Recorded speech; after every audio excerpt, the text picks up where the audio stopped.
بسم اللہ الرحمن الرحیم جی، کل جو سبق ہم پڑھ رہے تھے بی بی آمینہ کے پاس،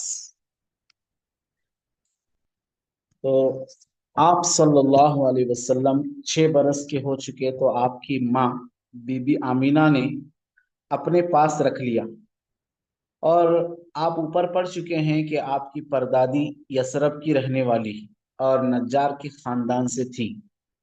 بی بی آمینہ آپ کو لے کر کسی سبب سے مدینہ آئی اور نجار کے خاندان میں 1 مہینے تک رہی، مدینہ میں 1 مہینے تک رہی۔ پھر 1 مہینے کے بعد جب یہاں سے واپس ہوئی تو کچھ منزل چل کر بیمار ہوئی اور ابوا کے مقام پر پہنچ کر وفات پا گئی اور یہی دفن ہوئی۔ کیسا افسوسناک موقع تھا، سفر کی حالت تھی، نہ کوئی ساتھ، نہ کوئی یار و مددگار، نہ مونس، نہ غمگسار۔ کل بتایا جا چکا ہے کہ مددگار یعنی ساتھ دینے والا، مونس دل بہلانے والا، اور غمگسار غم دور کرنے والا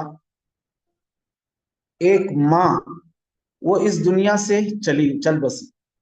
بی بی آمینہ کے ساتھ ان کی وفادار لونڈی ام ایمن تھی، لونڈی یعنی باندی، ام ایمن تھی۔ وہ آپ صلی اللہ علیہ وسلم کو اپنے ساتھ لے کر مکہ آئیں۔ مکہ آ کر آپ صلی اللہ علیہ وسلم کو آپ کے دادا عبد المطلب کے سپرد کیا۔ دادا نے اپنے بن ماں باپ کے یتیم پوتے کو سینے سے لگایا اور بڑی محبت اور پیار سے آپ کی پرورش شروع کی۔ محبت کے مارے دادا ہمیشہ وہ آپ کو اپنے ساتھ رکھتے تھے، ہر طرح سے آپ کی خاطر کرتے تھے، آپ کا خیال کرتے تھے۔ اب عبد المطلب اب بہت بوڑھے ہو چکے تھے، 82 برس کی عمر تھی۔ ان کو رہ رہ کر یعنی بار بار اپنے یتیم پوتے کا خیال آتا تھا۔ آخر اس کو اپنے سب سے ہونہار بیٹے ابو طالب کے سپرد کر کے وفات پائی۔ یعنی عبد المطلب دادا نے اپنے بیٹے ابو طالب یعنی ہمارے نبی صلی اللہ علیہ وسلم کے چچا، ان کے سپرد کر کے وفات پائی۔ مکہ کے قبرستان میں جس کا نام حجون ہے دفن ہوئے۔ پھر چچا نے یعنی ابو طالب نے اپنے بھتیجے کو بڑے لاڑ اور پیار سے پالا، اپنے بچوں سے بڑھ کر ان کے آرام کا خیال کرتے تھے اور ان کا ناز اٹھاتے تھے، ان کا خیال کرتے تھے، ان کی اچھی دیکھ بھال کرتے تھے۔ ناز اٹھاتے تھے یعنی دیکھ بھال کرتے۔ ابو طالب سوداگر تھے یعنی تاجر تھے، تجارت کرنے والے تھے۔ ایک بار کا واقعہ ہے کہ وہ ابو طالب تجارت کا سامان لے کر ملک شام کو جا رہے تھے۔ آپ نے بھی ساتھ چلنے کی خواہش کی۔ چچا نے اپنے اکلوتے اکیلے بھتیجے کی خواہش کو رد نہ کر سکے اور ساتھ لے چلے، پھر کسی وجہ سے راستے ہی سے واپس کر دیا۔ یہاں ہے بیچ کا وہ تفصیل نہیں ہے کہ چچا ابو طالب جب وہاں چلے گئے تو ایک بحیرہ راہب سے وہاں ملاقات ہوئی۔ راہب نے جب ان کو دیکھا تو چچا ابو طالب سے راہب نے کہا کہ ان کا نام کیا محمد ہے؟ یعنی ہمارے نبی صلی اللہ علیہ وسلم کو دیکھ کر اس نے پہچان لیا کہ یہی آخری نبی ہیں اور یہی حضرت محمد مصطفیٰ صلی اللہ علیہ وسلم ہیں۔ تو اس بحیرہ راہب نے چچا ابو طالب سے کہا کہ اس بچے کو واپس لے جاؤ، ورنہ اگر یہود کو اگر اس کا علم ہوا تو ان کے جان کے پیچھے پڑ جائیں گے۔ تو لہٰذا اس کی وجہ سے چچا ابو طالب ان کو واپس راستے ہی سے ان کو بھیج دیا۔ تو کسی یہاں کتاب میں، ہماری کتاب میں کسی وجہ سے راستے ہی سے واپس کر دیا۔ جب آپ صلی اللہ علیہ وسلم کی عمر 12 برس کی ہوئی تو عرب بچوں کے دستور کے مطابق یعنی عرب بچے وہاں کا رواج تھا، دستور کے مطابق، ان کے رواج کے مطابق بکریاں چرانے لگے آپ صلی اللہ علیہ وسلم۔ 12 برس کی عمر میں بکریاں چرائیں۔ عرب میں اس وقت لکھنے پڑھنے کا رواج نہ تھا، اس لیے آپ صلی اللہ علیہ وسلم کو بھی لکھنے پڑھنے کی تعلیم نہیں دی گئی۔ البتہ اپنے چچا کے ساتھ مل کر کاموں میں تجربہ سیکھتے تھے اور دیگر فنون سیکھتے تھے۔ رفتہ رفتہ آپ صلی اللہ علیہ وسلم جوانی کی عمر کو پہنچے۔ رفتہ رفتہ یعنی آہستہ آہستہ۔ فجار کی لڑائی، ہماری کتاب میں یف آئے فیجار ہے، تو فیجار نہیں ہو، فجار ہے، فو یف کے بعد او لگائیں گے ہم۔ تو فجار کی لڑائی، عرب کے لوگ بڑے لڑاکے تھے، یعنی لڑاکو تھے، لڑنے والے تھے بات بات پر، بات بات میں آپس میں لڑتے جھگڑتے رہتے تھے۔ اگر کہیں کسی طرف سے کوئی آدمی مارا گیا تو جب تک اس کا بدلہ نہیں لیتے تھے چین سے نہیں بیٹھتے تھے۔ ایک دفعہ بکر اور تغلب، یہ دو خاندان کے نام ہیں، خاندان بنو بکر اور بنو تغلب، دونوں خاندان عرب کے دو قبیلوں میں، دونوں بکر اور تغلب کے عرب کے دو قبیلوں میں گھوڑ دوڑ کے موقع پر لڑائی ہوئی۔ گھوڑ دوڑ کی شرطیں تھی یا جو موقع تھا، تو گھوڑ دوڑ کے موقع پر لڑائی ہوئی، تو وہ لڑائی پورے 40 برس تک ہوتی رہی۔ اتنے لڑاکو لوگ تھے۔ اس قسم کی ایک لڑائی کا نام فجار ہے۔ یہ لڑائی قریش اور قیس کے قبیلے میں ہوئی تھی۔ قریش کے سب خاندانوں نے اپنی اس قومی لڑائی میں شرکت کی تھی۔ ہر خاندان کا دستہ الگ الگ تھا۔ ہاشم کے خاندان کا جھنڈا عبد المطلب کے ایک بیٹے زبیر کے ہاتھ میں تھا۔ اسی صف میں ہمارے پیغمبر صلی اللہ علیہ وسلم بھی تھے۔ آپ بڑے رحم دل تھے، لڑائی جھگڑے کو پسند نہیں فرماتے تھے، اسی لیے آپ صلی اللہ علیہ وسلم نے زندگی میں کبھی کسی پر ہاتھ نہیں اٹھایا۔ اور ان لڑائیوں کے سبب سے ملک میں بڑی بے چینی تھی، کسی کو چین سے بیٹھنا نصیب نہ ہوتا تھا، نہ جانے کسی کو اپنی اور اپنے عزیزوں کی جان کی خیر نظر نہیں آتی تھی، یعنی جان کا خطرہ ہمیشہ لگا رہتا۔ لڑائیوں میں لوگ بہت مارے جاتے تھے، اس لیے خاندانوں میں بن باپ کے یتیم بچے بہت ہوتے تھے۔ ان کا کوئی پوچھنے والا نہ تھا، ظالم لوگ ان کو ستاتے تھے اور زبردستی ان کا مال کھا جاتے تھے۔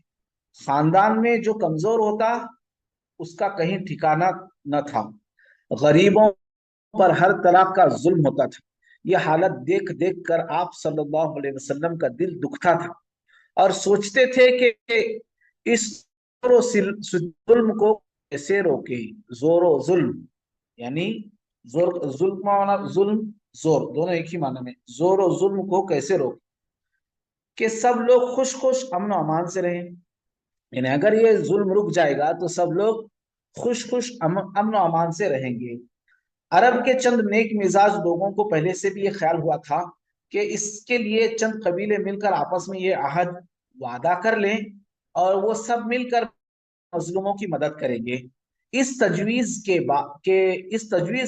کے جو پہلے تجویز یعنی یہ رائے، آئیڈیا، تجویز یعنی آئیڈیا، اس تجویز کے جو پہلے بانی تھے، یہ آئیڈیا یعنی یہ سوچنے والے، یہ پلان سوچنے والے جو پہلے بانی تھے، ان کے ناموں میں اتفاق سے فضل کا نام تھا، جس کے معنی بھی مہربانی کے ہیں۔ اس لیے ان کے آپس کے اس عہد کا نام فضل والوں کا قول قرار دیا، اس لیے اس کو عربی میں حلف الفضول کہتے ہیں۔ حلف الفضول، حلف الفضول کس کو کہتے ہیں کہ ظلم و ستم عرب سے کیسے ختم ہو، اس لیے انہوں نے اس کے لیے جو انہوں نے پلان بنایا تھا، تو اس پلان کا نام انہوں نے حلف الفضول رکھا۔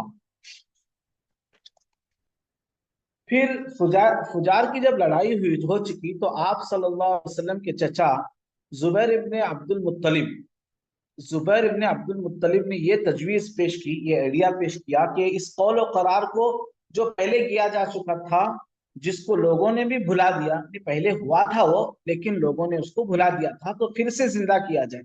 اس کے لیے ہاشم، زہرا اور تمیم، یہ خاندان کے نام ہیں، ہاشم، زہرا اور خاندان کے تمیم کے خاندان مکے کے ایک نیک مزاج امیر آدمی کے گھر میں، جس کا نام عبداللہ ابن جدعان تھا، جمع ہو گئے سب لوگ، خاندان کے لوگ، یہ ہاشم، زہرا، تمیم کے خاندان کے لوگ جمع ہو گئے اور سب نے مل کر عہد کیا، وعدہ کیا کہ ہم میں سے ہر ایک شخص مظلوم کی حمایت کرے گا، ان کے ساتھ میں کھڑا رہے گا۔ अब मक्के में कोई जालिम रहने ना पाए, इस मुआहदे में हमारे रसूलुल्लाह सल्लल्लाहु अलैहि वसल्लम भी शरीक थे, और बाद में फरमाया करते थे कि मैं मक्के में आज भी इस मुआहदे पर अमल करने को तैयार हूं। फिर मक्के का शहर ऐसी जगह बसा है जहां के चारों तरफ पहाड़ियां हैं, इन्हीं के बीच में काबा बना है।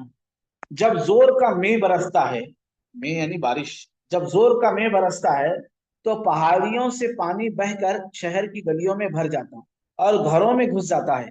काबे की दीवारें नीची थी और इस पर छत भी न थी, इसलिए बहुत दफा ऐसा होता कि सैलाब से काबे की इमारत को नुकसान पहुंच जाता। ये देखकर मक्के वालों की राय हुई कि काबे की इमारत फिर से ऊंची और मजबूत करके बनाई जाए। इत्तिफाक से ये कि इत्तिफाक ये कि मक्के के बंदरगाह पर, जिसका नाम जुद्दा था, सौदागरों का एक जहाज आकर टूट गया। कुरैश को खबर लगी तो एक आदमी को भेजकर जहाज के तख्ते मोल लिए। जहाज पानी का जहाज, तो उसके तख्ते, लकड़ियों के तख्ते मोल ली। अब कुरैश के सब खानदानों ने मिलकर काबा के बनाने का काम शुरू किया। काबे की पुरानी दीवार में एक काला सा पत्थर लगा हुआ था, और अब भी लगा हुआ है काला पत्थर। अब इसको अब इसको काला पत्थर ही कहते हैं, और अरबी में उसको हजरे असवद कहते हैं। ये पत्थर अरब लोगों में बड़ा मुतबर्रक समझा जाता है, और इस्लाम में भी उसको मुतबर्रक माना जाता है। खाने काबे के चार खाने काबे के चारों तरफ चक्कर लगाते वक्त हर चक्कर उसी के पास से शुरू होता है। आज भी जब तवाफ शुरू होता है तो खाने काबे का, तो पहला उसी उसके पास ही से शुरू होता है तवाफ। एक तवाफ उसके पास से शुरू होना और उसके पास से खत्म होना, तो एक तवाफ मुकम्मल होता है। अब कुरैश अब कुरैश ने इस दफा दीवार को वहां तक ऊंचा कर लिया जहां तक कि पत्थर लगा हुआ था। तो हर खानदान ने यही चाहा कि इस मुकद्दस पत्थर को हम ही अकेले उठाकर इसकी जगह पर रखें। नौबत यहां तक पहुंची कि तलवारें खींच गई, यानी यह कि उसमें झगड़ा होने लगा। जब झगड़ा किसी तरह तय न हुआ तो कुरैश के एक सबसे बूढ़े आदमी ने यह राय दी कि कल सुबह सवेरे जो शख्स सबसे पहले काबे में आए, वही अपनी राय से इस झगड़े का फैसला कर दे, और उसका जो फैसला हो सब लोग दिल और जान से मानेंगे। सब ने इस राय को पसंद किया। अब अल्लाह का करना देखो कि सुबह सवेरे जो सबसे पहले काबे में पहुंचे वो हमारे रसूलुल्लाह सल्लल्लाहु अलैहि वसल्लम थे। आपको देखकर सब लोग खुश हो गए। आपने ये किया कि एक चादर मंगवाई, यानी वो झगड़ा मिटाने के लिए एक चादर मंगवाई। यानी हर खानदान ये चाह रहा था कि हमारे खानदान वाले वो पत्थर रखेंगे, हमारे खानदान वाले पत्थर रखेंगे, तो ऐसा हमारे हमारे करके झगड़ा होने की नौबत आ गई, और तलवारें भी खींच गई। तो इसलिए अल्लाह के नबी सल्लल्लाहु अलैहि वसल्लम ने ये फैसला, ये हिकमत अमली अपनाई कि एक चादर बिछाई, एक चादर, आप सल्लल्लाहु अलैहि वसल्लम ने एक चादर मंगवाई और इसमें पत्थर रखा। हर कबीले के सरदार को कहा कि इस चादर के एक एक कोने को थाम लें और ऊपर उठाएं। जब पत्थर चादर समेत अपनी जगह पर आ गया तो आप सल्लल्लाहु अलैहि वसल्लम ने अपने मुबारक हाथों से उसको उठाकर उसकी जगह पर रख दिया। इस तरह अरब की बड़ी लड़ाई हमारे रसूलुल्लाह सल्लल्लाहु अलैहि वसल्लम की तदबीर से रुक गई। अब है कुरैश के शरीफों का सबसे बाइज्जत पेशा सौदागरी और तिजारत था। जब हमारे रसूलुल्लाह सल्लल्लाहु अलैहि वसल्लम कारोबार संभालने के लायक हुए तो इसी पेशे को इख्तियार फरमाया अल्लाह के नबी सल्लल्लाहु अलैहि वसल्लम ने। आप सल्लल्लाहु अलैहि वसल्लम की नेकी, सच्चाई और अच्छे बर्ताव की शोहरत थी, इसलिए इस पेशे में कामयाबी की राह आप सल्लल्लाहु अलैहि वसल्लम के लिए बहुत जल्दी खुल गई। हर मामले में सच्चा वादा फरमाते, और जो वादा फरमाते उसको पूरा भी करते। आप सल्लल्लाहु अलैहि वसल्लम की तिजारत के एक साथी अब्दुल्लाह बयान करते हैं कि एक बार मैंने आप सल्लल्लाहु अलैहि वसल्लम से उस जमाने में खरीदो फरोख्त का एक मामला किया था। बात कुछ तय हो चुकी थी, कुछ अधूरी रह गई। मैंने वादा किया कि फिर आकर बात पूरी कर लेता हूँ, ये कहकर मैं चला गया। 3 दिन के बाद मुझे अपना वादा याद आया, तो दौड़कर आया तो देखा कि आप उसी जगह बैठे मेरे आने का इंतजार कर रहे हैं। जब मैं आया तो आप सल्लल्लाहु अलैहि वसल्लम की पेशानी पर मेरी इस हरकत से बल तक ना आया। नरमी के साथ इतना ही फरमाया, तुमने मुझे बड़ी जहमत दी। बड़ी जहमत थी, यानी बड़ी तकलीफ थी। 3 दिन से मैं यहीं बैठा तुम्हारा इंतजार कर रहा हूँ। तिजारत के कारोबार में आप सल्लल्लाहु अलैहि वसल्लम का अपना मामला हमेशा साफ रखते थे। जी।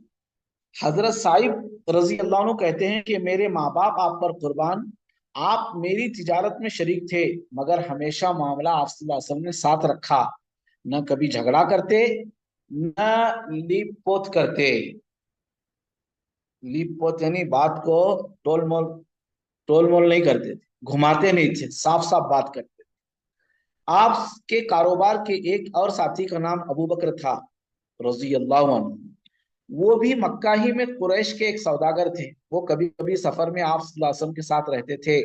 कुरैश के लोग हमारे नबी करीम सल्लल्लाहु अलैहि वसल्लम की खुश मामलगी, अच्छा मामला, खुश मामलगी और दयानतदारी और ईमानदारी पर इतना भरोसा करते थे कुरैश के लोग हमारे नबी सल्लल्लाहु अलैहि वसल्लम पर, कि बगैर सोचे समझे बिला तअम्मुल अपना सरमाया, अपना माल आपके सुपुर्द कर देते थे।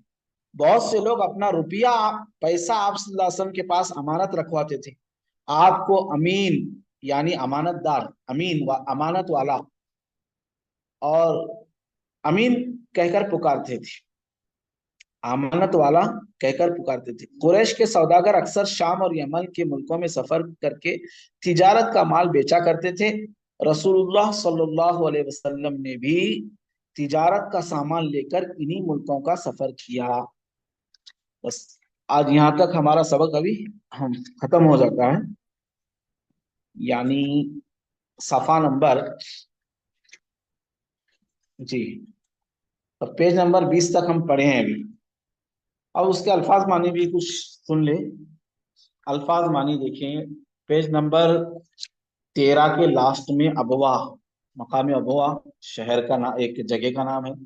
कल भी ये बताया गया था। ये अल्फाज मानी पेज नंबर 14 पर, बेयार मद, न कोई यार, यार यानी दोस्त, मददगार, मदद करने, न कोई मदद करने वाला, न कोई मोनिस यानी कोई दिल बहलाने वाला, मोनिस यानी दिल बहलाने वाला, न कोई गम गुसार, गम दूर करने वाला, गम की बात, गम हल्का करने वाला। और उसमें है आगे वफादार लौंडी, उम्मे ऐमन, है ना, उम्मे ऐमन वफादार लौंडी, लौंडी यानी बांदी, जैसा गुलाम होता है सब बांदी। मर्द को गुलाम कहते हैं और औरत को लौंडी कहते हैं। फिर अब्दुल मुत्तलिब की परवरिश, परवरिश यानी देखभाल, उसकी परवरिश। खातिर करते थे, खातिर यानी उनका ख्याल रखते थे।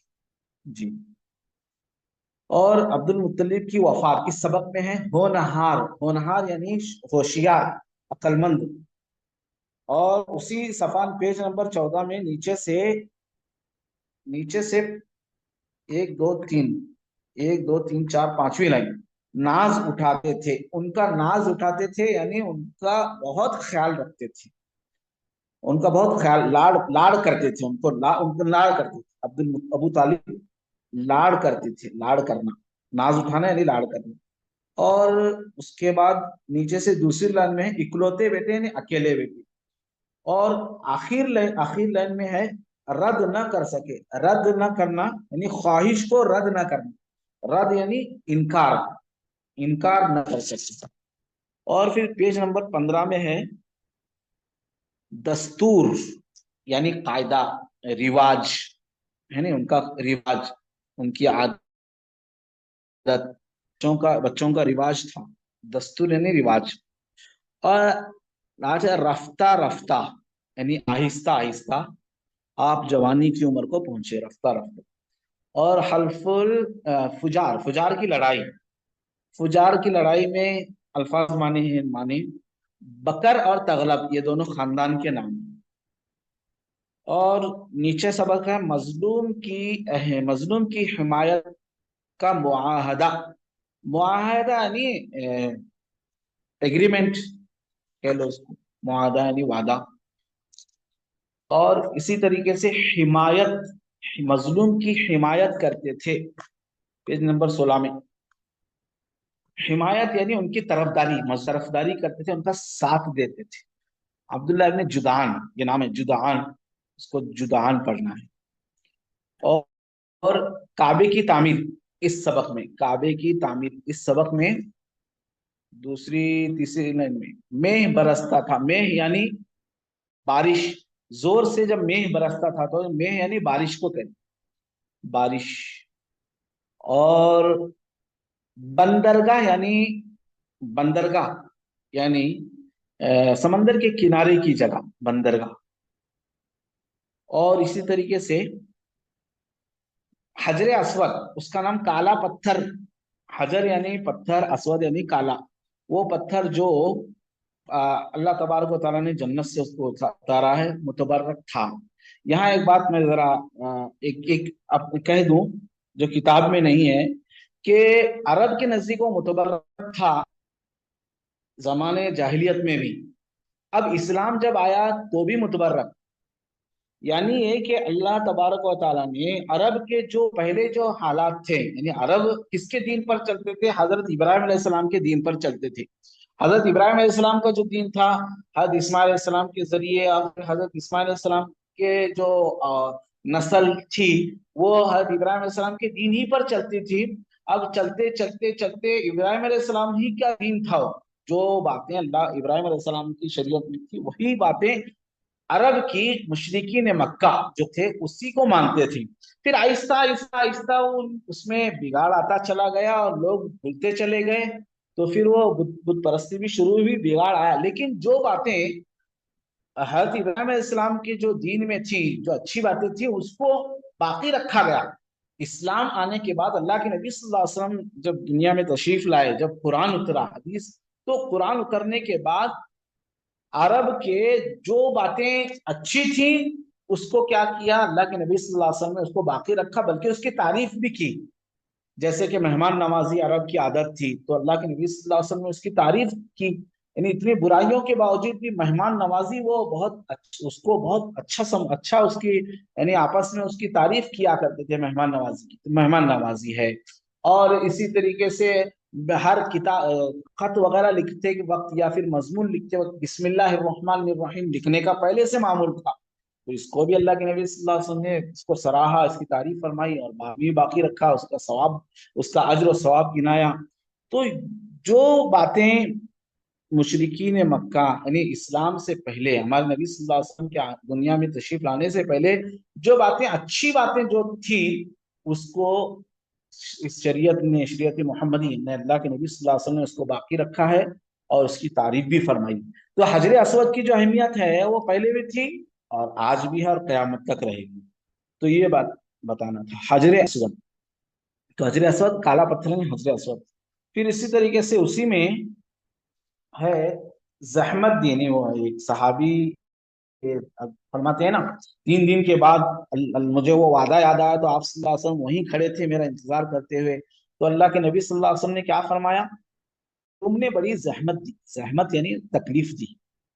और नीचे है, लीप पोत नहीं करते थे किसी बात को, यानी घुमा फिरा कर बात नहीं करते थे, साफ साफ बात, लीप पोत करना यानी घुमा फिरा कर बात करना। और खुश मुआमलगी, यानी खुश मामलात अच्छे रखते थे अल्लाह के नबी सल्लल्लाहु अलैहि वसल्लम। और दयानतदारी यानी अमानतदारी है, साफ साफ। और ईमानदारी, ईमानदारी का मतलब तो साफ है जी।